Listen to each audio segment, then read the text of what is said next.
What's going on, people? Myke C-Town here with another Dead End Hip Hop solo album review, and today I'm going to talk about the new EP from Catcher of the Fade. Catcher of the Fade seems to be a collaborative project from Hellfire Club members Open Myke Eagle, Milo, and Busdriver. The EP also features some other West Coast MCs that I'm not all too familiar with, but we'll get to that. This came out of nowhere and landed on Open Myke Eagle's Tumblr page, and because I'm slow, I totally missed it, but luckily he was looking out and he sent it to me through DM on Twitter, so appreciate that. I can be the uber mensch, presently ensconced in a thick loser stench. This Milo line starts the project off, and it starts it off on a really high note. I've admittedly only listened to a few things here and there from Milo, and I've never really given him my full attention. I think it was because when I listened to him, he just gave me the vibe of being really monotone and kind of depressing sounding. And I feel like that attitude needs to stop. Too many people I know and respect swear by him, so I really need to give him more attention. His whole verse on this song is just absolutely fantastic. IMDb search life advice from Ghost Dog, usher in a new era raps post Herzog. And Open Myke Eagle, of course, never ceases to amaze me. The story of his secretary running across an email from an old friend of his who appears to be suicidal, and you know how he's saying that the old friend doesn't really need anything, he just needs someone to talk to, but the secretary really doesn't want to deal with it. Then we find out at the end of the song that the email is actually from him, from Open Myke Eagle. Which I think this gives way to the idea that, following the line, ain't none of these people worried about who listens to the listeners. We get the feeling that Open Myke Eagle is saying that he has problems too, just like, the average person.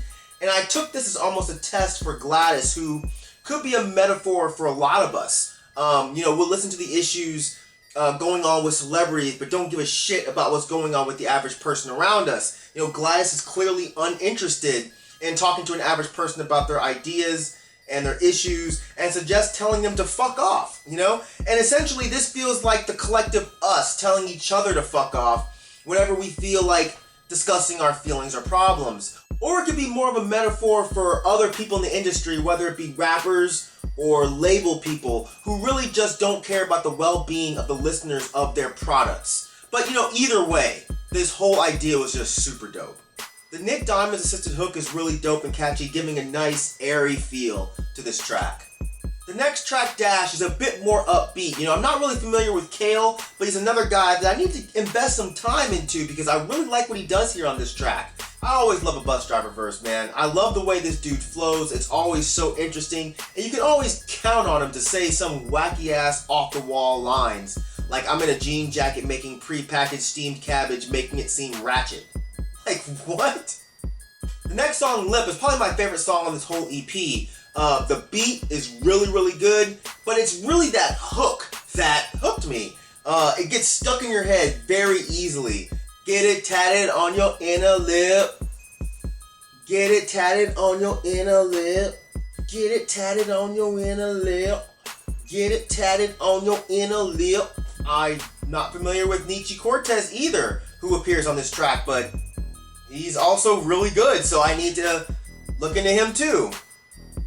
The last song, Building Gray, features Milo and Verbs. And this is the sound from Milo that initially turned me off from him.